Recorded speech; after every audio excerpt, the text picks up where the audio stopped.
के लिए आपको होल्डिंग अकाउंट भी इसी तरह से आपको ऐड करना है। जब जो अभी किए थे माई स्कीम में जाके, रजिस्टर न्यू स्कीम में जाके आपको होल्डिंग अकाउंट भी ऐड करना है इसी की तरह से। सभी एजेंसीज को, जितने भी एजेंसी हैं जो इस पीडब्ल्यूडी से पेमेंट होगा जिसका, वो सभी वही प्रोसेस करेंगे अभी। और एक चीज और बताना चाह रहा था सर आप लोग को, जेडबीए अकाउंट का मतलब जीरो बैलेंस सब्सिडरी अकाउंट होता है। इसमें कभी भी आप लोग फिजिकल बैलेंस मत रखिएगा। अगर फिजिकल बैलेंस रखिएगा, कोई भी अगर एक्सपेंडिचर बुक कर रहे हैं तो सबसे पहले जेडबीए से वो पैसा कट जाएगी, वो एसएनए अकाउंट को हिट नहीं कर पाएगी। तो फिर बोलिएगा कि सर मेरा पैसा जो पहले से फिजिकल पड़ा हुआ था वो कट गया, तो इसको फिर बाद में इश्यू आती है सर। तो वो हमेशा जीरो ही बैलेंस रहेगा उसमें।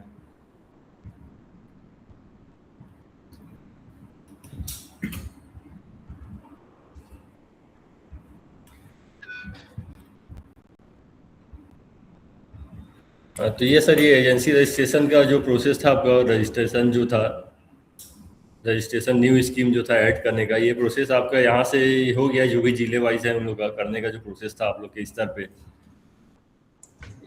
जी, मैं यहाँ पे एक चीज़ सभी संभागों को बताना चाहूँगा कि जो सिटी 49 केंद्र प्रवर्तित योजना जुडिशरी का आप लोग पेमेंट करते थे, लगभग 40 संभाग हमारे पास उसमें रजिस्टर्ड हैं।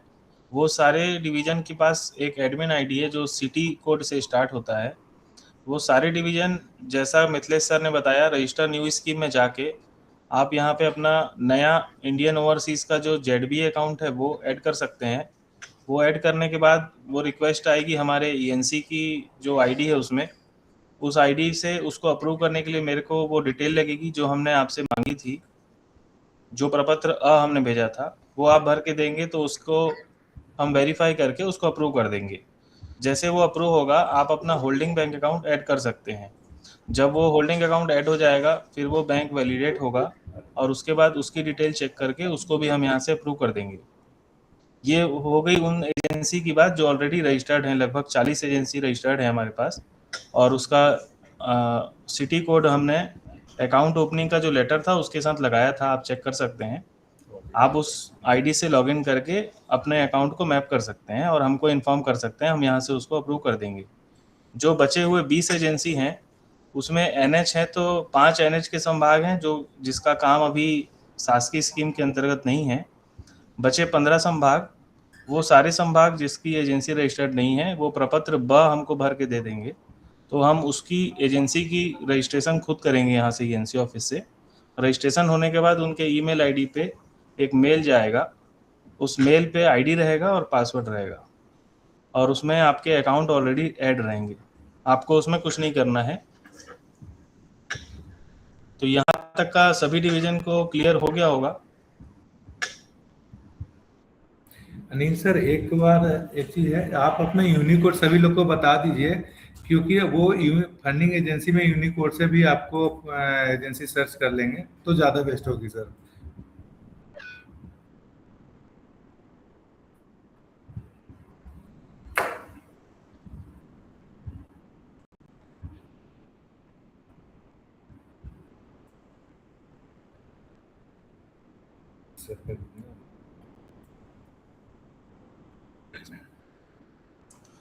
हमारा जो एजेंसी का यूनिक कोड है वो है CTRP 4x08476।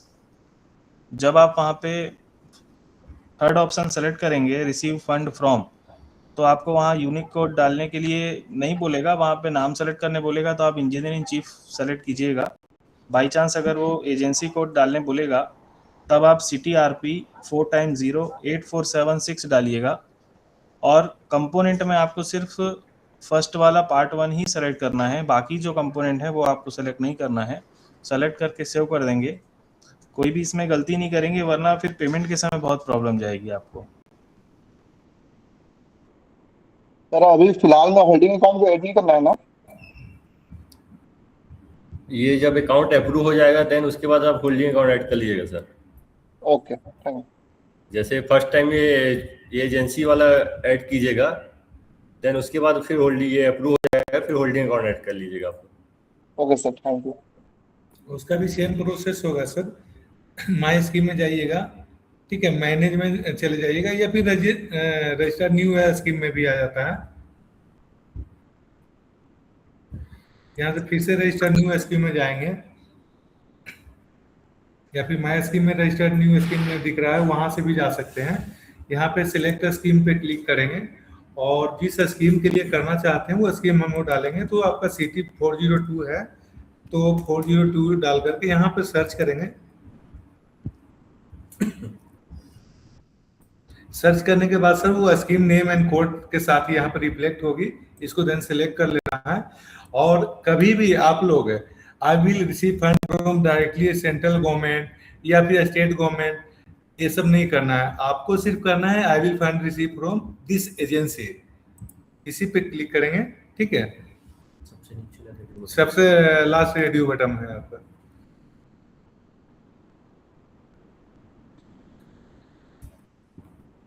फिर देन यहाँ पे सर्च करेंगे।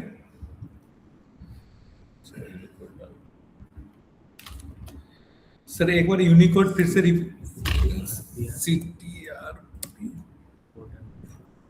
CTRP 4 times 0 8476। 8476 ठीक है सर, ये आप लोग नोट डाउन कर लीजिए। ठीक है, मैं इसको लेटर को बड़ा कर देता हूँ। कभी आप लोग फंडिंग एजेंसी के लिए जब सिलेक्ट करने का ऑप्शन आएगा तो आप लोग यही कीजिएगा सर। यहाँ पे एजेंसी दिख रही है, अभी अभी ज्यादा एजेंसी नहीं है इस स्कीम के लिए बनी है, इसलिए कम है, इसलिए फाइंड आउट हो जाएगी। बट अगर ज्यादा एजेंसी जब यहाँ पे जुड़ जाएंगे तो आपको खोजने में दिक्कत होगी, इसलिए ये यूनिकोड जरूरी है। तो यूनिकोड से सर्च कीजिएगा। तो अगर ये यूनिकोड से हम लोग फाइंड आउट जैसे ही सर्च करेंगे सर, ये सारे एजेंसी गायब हो जाएंगे, सिर्फ जो एजेंसी है वो सिर्फ आएगी। तो यहाँ पे सर्च करते हैं सर। अब देखिए सिर्फ एक सिंगल एजेंसी आ गई सर, जो आपका फंडिंग एजेंसी है। ठीक है सर, इसी को सिलेक्ट कर लेना है। सिलेक्ट करने के बाद चेक एसएनए डिटेल पे क्लिक करना है।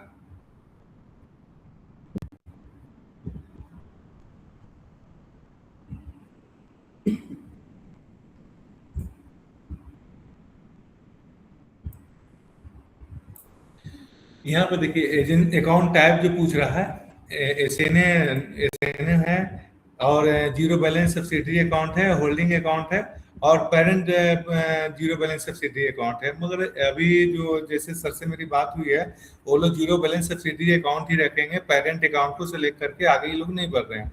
तो सभी एजेंसी के पास सेपरेट बैंक अकाउंट होगी।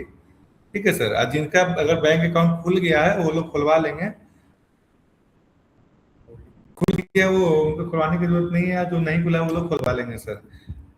अब इसमें हम लोग देखिए sir, zero balance subsidy account हम लोग मैप कर चुके हैं। अब जब होल्डिंग अकाउंट का प्रोसेस रहेगा तो इसी में सिर्फ सर हम लोग होल्डिंग अकाउंट सेलेक्ट करेंगे। होल्डिंग अकाउंट सेलेक्ट करके देन आगे बढ़ेंगे सर,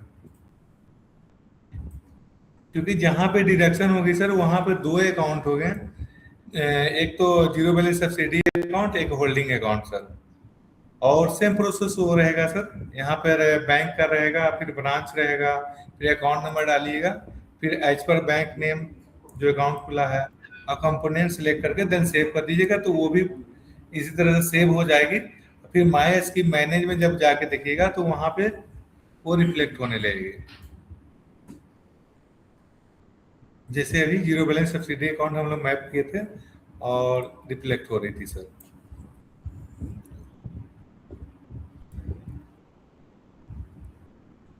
देखिए सर, जैसे कि वहाँ यहाँ पे जेडबीए दिख रहा है, जीरो बैलेंस अकाउंट, वहाँ पे होल्डिंग दिखेगा सर। तो आपको क्लियर हो जाएगा कि होल्डिंग अकाउंट कौन है और ये जीरो बैलेंस सब्सिडी अकाउंट कौन है। और जैसे ही ये पेंडिंग स्टेटस जो बता रहा है, बैंक पिन पे अभी गया है वैलिडेशन के लिए, वैलिडेट एक बार आएगा तो देन वो ग्रीन टिक लग जाएगा सर। देन वो फिर क्या करेंगे, पेरेंट एजेंसी आपको इस एजेंसी को अप्रूव करेंगे। अप्रूव करने के बाद सर आपके लेवल से दो यूजर क्रिएट होंगे, दो यूजर, एक मेकर और चेकर। ठीक है सर, मेकर का जो काम होगा वो ऑनलाइन फाइल क्रिएट करेंगे और सबमिट करेंगे अप्रूवल के पास। वो चेकर का काम होता है, अप्रूवल अपना चेक करेंगे बिल को, देन वो अप्रूव करेंगे।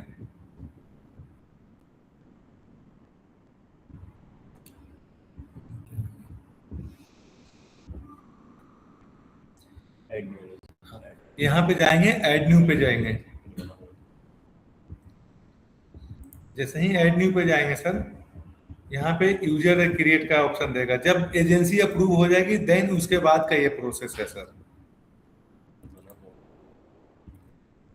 तो बनाने के लिए सबसे पहले डाटा ऑपरेटर, जिन एजेंसी ने डेटा ऑपरेटर और अप्रूवर बना लिया है उनको बनाने की आवश्यकता नहीं रहेगी। ऐसा नहीं है, जो एग्जिस्टिंग एजेंसी है उनको बनाने की जरूरत नहीं है। जो नए एजेंसी क्रिएट होंगे उनके लिए जो भी है सर, जिन इसमें ऑलरेडी मेकर चेकर बना हुआ है, एजेंसी सेम है बट स्कीम मल्टीपल है, तो उससे कोई इशू नहीं, सारे स्कीम पे वो वर्क कर सकते हैं। तो अगर मान लीजिए कि आपका यूजर बना है नहीं बना है, उसको चेक करने के लिए मास्टर में जाइएगा, यूजर में जाइएगा, मैनेज में जाने के बाद देन सर्च कीजिएगा।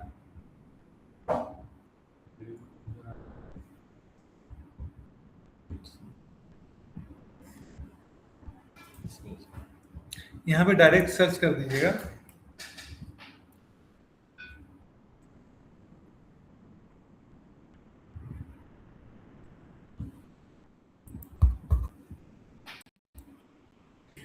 डायरेक्टली सर्च करने के बाद सर आपका यूजर इसमें रिफ्लेक्ट होने लगेगा।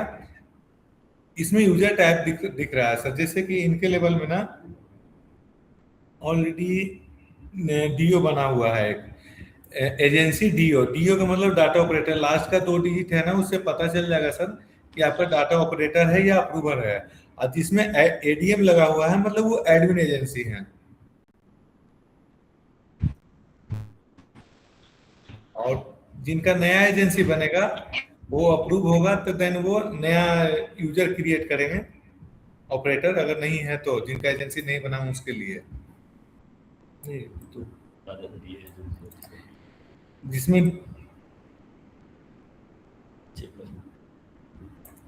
ये डीए का मतलब डाटा अप्रूवर होता है या चेकर भी इसको बोलते हैं, तो उसका भी सेम प्रोसेस रहेगा। मैं बनाने के लिए आप लोग को बता दे रहा हूँ कहाँ से बनेगी। यूजर में जाइएगा, ऐड न्यू में जाइएगा। जिनका ऑलरेडी एजेंसी है उनका अगर यूजर बना हुआ है तो वो दोबारा नहीं बनाएंगे, जिनका नया बनेगा उनके लिए बता रहा हूँ। डाटा ऑपरेटर लेते हैं,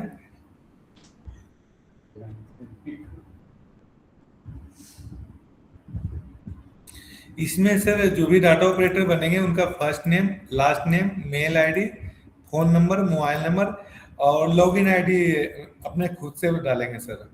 लॉगिन आईडी में आप लोग एक चीज ध्यान दीजिएगा सर, तो इसमें स्पेशल कैरेक्टर ना यूज करें। और ये इतने चीज डालने के बाद देन सबमिट कीजिएगा, फिर वो सर आपका ऑपरेटर क्रिएट हो जाएगा। इसमें कोई अप्रूवल की जरूरत नहीं है। सेम चीज होगा, ये एजेंसी एडमिन बना सकते हैं, जो एडमिन आईडी से ही क्रिएट होगा। इसी सेम प्रोसेस अप्रूवल के लिए भी सेम होता है। यहाँ पर डाटा अप्रूवल से लिंक करेंगे, फर्स्ट नेम लेवल ऑटोमेटिकली आता है, first name, last name, mail ID, phone number, mobile number और लॉगिन आईडी करेंगे। लास्ट में लोग ये जो होते हैं तो ज्यादातर जो ईमेल बनाते हैं लास्ट में डीए और उससे पता चल जाएगा सर आप लोगों को कि डाटा ऑपरेटर है या फिर अप्रूवल है। सबमिट करेंगे वो सेव हो जाएगा सर, और वो यूजर क्रिएट हो जाएगी। और इसके आगे तो अभी आप लोग की जरूरत नहीं है। और एक्सपेंडिचर की पार्ट जब आती है तो जब एक्सपेंडिचर के लिए होगी सर, तो इसके लिए एक और सेशन सर बोलते हैं कि अलग से प्रोवाइड कीजिए। तो अभी सर पहले अकाउंट पर आ जाइए, देन हम लोग एक्सपेंडिचर के लिए भी एक ट्रेनिंग अलग से रखेंगे और सारे लोग को सिस्टम में ट्रेनिंग देंगे।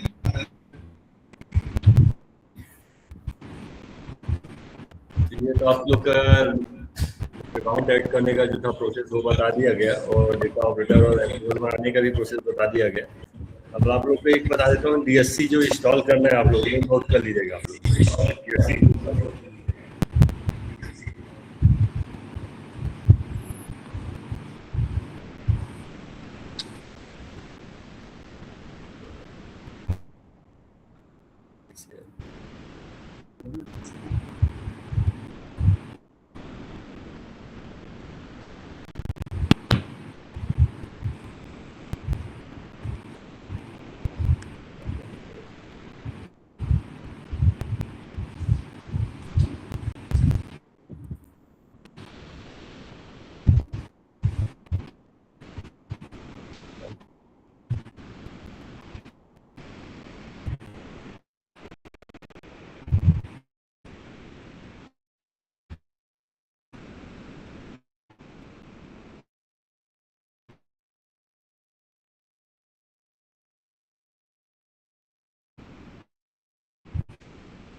ये पीपीटी आप लोग को दिख रहा है सर?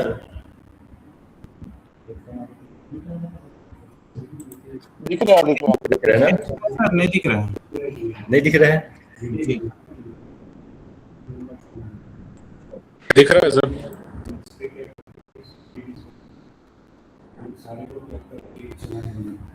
तो जैसे कि मैं बोल रहा था सर, डीएससी का जो है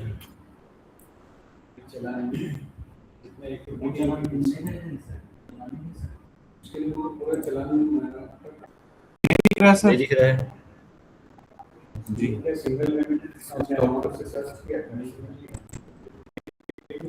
ये 2 मिनट।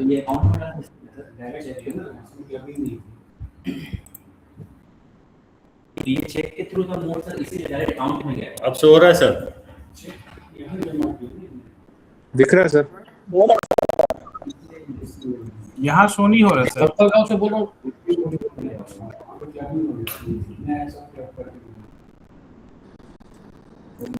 मिनिस्ट्री वाइज मिलेगा सर, ब्रेक मिनिस्ट्री वाइज। कहाँ नहीं दिख रहा है सर बोल रहे हैं?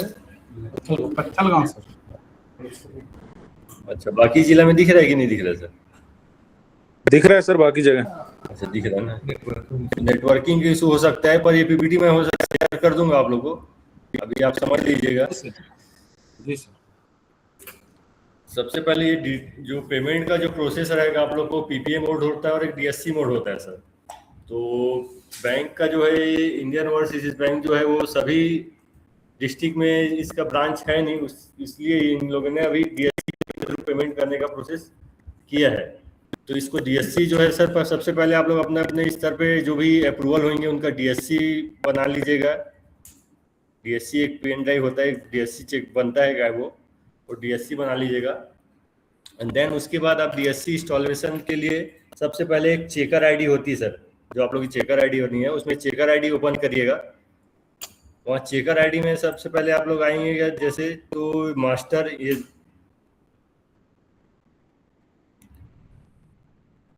यहाँ मास्टर में आएंगे। मास्टर में डीएससी मैनेजमेंट एंड डीएससी वीनैप करके एक ऑप्शन दिखेगा आप लोग को।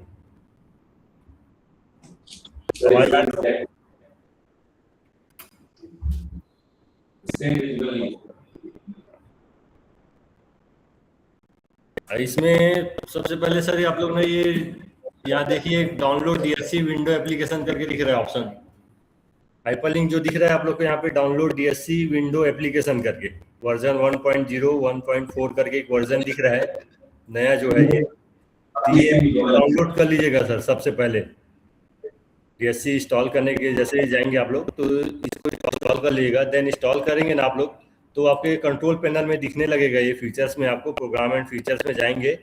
देन यहाँ पे आप जैसे डीएससी की इंस्टॉल कर लेंगे तो यहाँ पे आपको शो होने लगेगा डिजिटल सिग्नेचर सर्टिफिकेट करके, सब आप चेक कर लीजिएगा। सबसे पहले उसको इंस्टॉल करिएगा, देन वो रीस्टार्ट होगा सिस्टम आपका। रीस्टार्ट होने के बाद ये आपको यहाँ पे शो होने लग जाएगा डिजिटल सर्टिफिकेट, सिग्नेचर सर्टिफिकेट। ये जब शो होने लग जाएगा, देन उसके बाद फिर आप ये मेकर की आईडी में जाएंगे एंड मेकर की आईडी, सॉरी चेकर की आईडी में जाएंगे। चेकर की आईडी में master, DSC management, DSC management में इनरोल डीएससी वीनैप करके ऑप्शन में जाएंगे। और ये डीएससी लगाने के लिए आप लोग पेन ड्राइव लगा के रखिएगा अपना। बताइए सर, कुछ बोल रहे थे? नहीं हो रही सर, पीपीटी शो नहीं कर रहा है।